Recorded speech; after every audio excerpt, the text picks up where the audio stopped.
13 రోజులైన SLBC ప్రమాదంలో చిక్కుకున్న కార్మికుల ఆచూకీ తెలియలేదు. కార్మికుల ఆచూకీ కోసం ఇంకా అన్వేషణ కొనసాగుతూనే ఉంది. టన్నెల్లో చిక్కుకున్న వారిని గుర్తించడానికి కేరళ నుంచి క్యాడవర్ డాగ్స్ తెప్పించారు అధికారులు. ఐఐటి నిపుణుల బృందంతో సింగరేణి, ఎన్డీఆర్ఎఫ్ బృందాలు, సైనిక అధికారులు టన్నెల్లోకి వెళ్లారు.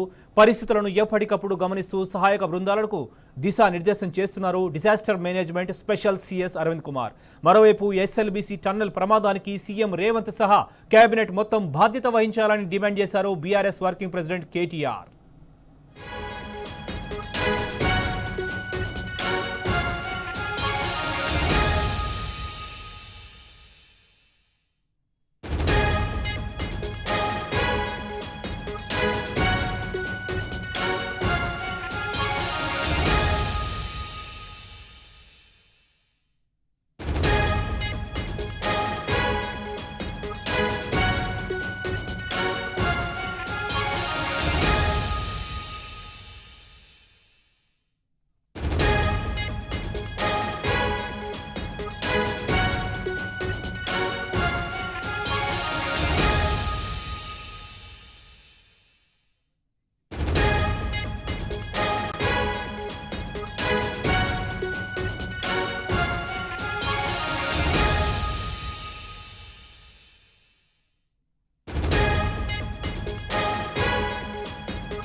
ఎస్ఎల్బీసీ టన్నెల్ ప్రమాదంలో రేవంత్ సర్కారు నిర్లక్ష్యాన్ని కేటీఆర్ ఎండగట్టిన నేపథ్యంలో మరిన్ని వివరాలు మా ప్రతినిధి శేఖరాచార్యని అడిగి తెలుసుకుందాం.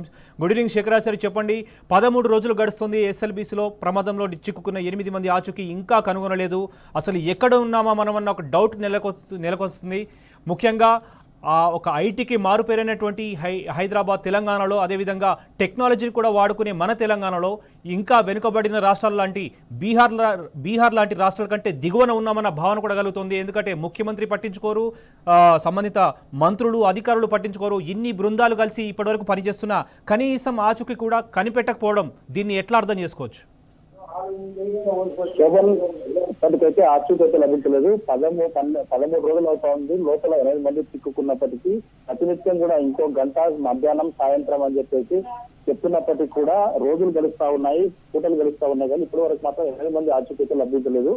దీనికి సంబంధించి ఇప్పుడు కొద్దిసేపటి క్రితం వన్ క్యాడర్ కి చెందినటువంటి కేరళకు సంబంధించినటువంటి ప్రత్యేక విమానంలో 2 జాగిలాలను తీసుకొచ్చారు. ఆ 2 జాగిలాలు ప్రత్యేక హెలికాప్టర్ లో తీసుకొచ్చినటువంటి పరిస్థితి. వీటిని లోపలికి పంపిస్తే రిజల్ట్ ఎట్లా ఉంటుందని చెప్పేసి వెయిట్ చేయాల్సి ఉంటుంది. అయితే మొన్న 4 రోజుల క్రితం సీఎం రేవంత్ రెడ్డి వచ్చినప్పుడు అవసరమైతే రోబోలను వాడతామని చెప్పారు. మరి రోబోల మాట ఎక్కడ పోయిందో మనకైతే అర్థం కాలేదు. మరి కొత్తగా ఇప్పుడు జాగిలాలను తీసుకొచ్చారు. అంటే ప్రతిరోజు ఏదో ఒకటి మారుస్తూ వస్తా ఉన్నారు, కానీ ఫలితం మాత్రం శూన్యమని చెప్పవచ్చు. దీనికి సంబంధించి ఈరోజు BRS party working president KTR కూడా ట్విట్టర్ వేదికగా స్పందించారు.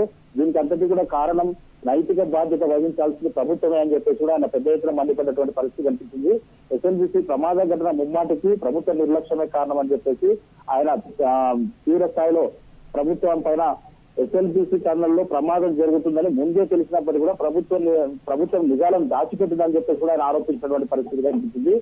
ఎస్ఎల్బీసీ టన్నెల్ ప్రమాదం జరుగుతుందని ముందే 2 నివేదికలు కూడా హెచ్చరించాయని చెప్పేసి కూడా అయినా ప్రభుత్వం పట్టించుకోలేదని కేటీఆర్ కూడా ప్రభుత్వం పైన దుమ్మెత్తి చేసినటువంటి పరిస్థితి కనిపిస్తుంది. అయితే ఇంకా జరుగుతున్నప్పటికీ కూడా ప్రభుత్వం నిమ్మకి నీరెత్తినట్టుగా కమిషన్ల కోసం కక్కుర్తి పడి సజీవంగా 8 మంది లోపల చిక్కుకపోయే దానికి కారణము ఉన్నటువంటి రేవంత్ రెడ్డి క్యాబినెట్ పూర్తి బాధ్యత వహించాలని చెప్పేసి కూడా ఆయన కీలక వ్యాఖ్యలు ట్విట్టర్ వేదికగా చేసినటువంటి పరిస్థితి కనిపిస్తుంది. ఇక్కడ చూసే పరిస్థితులు అయితే దయనీయంగా కనిపిస్తా ఉన్నాయి.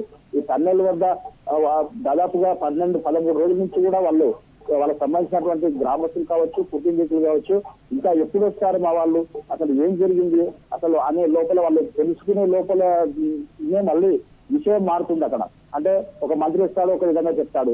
నిజంగా కూడా మంత్రులు ఆ మధ్యకాలంలో వచ్చారు. సీఎం రేవంత్ రెడ్డి వచ్చిన తర్వాత ఇప్పటి ఏ మంత్రి కూడా అటువైపు చూసిన దాఖలాలు లేవు.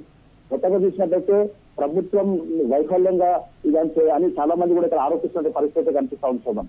Right Shekharachari, thank you.